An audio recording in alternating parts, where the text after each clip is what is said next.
Hi, welcome back on Do It Yourself channel. Today I'm going to show you how to enable the option to continue your work on the other device.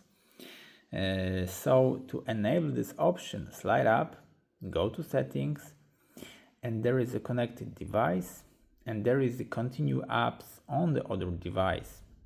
As you see, there is information about how to do that. So if you have a phone or tablet or device, and there is a link beside there, you can enable it, but you can add the Samsung account in your phone, and you will see the connection with your tablet or other device with your phone.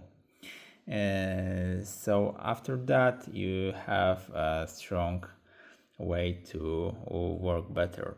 So that's it for now. I hope the video is helpful for you. If yes, you can leave like, leave comment, and leave subscribe, and see you by next video. Hey!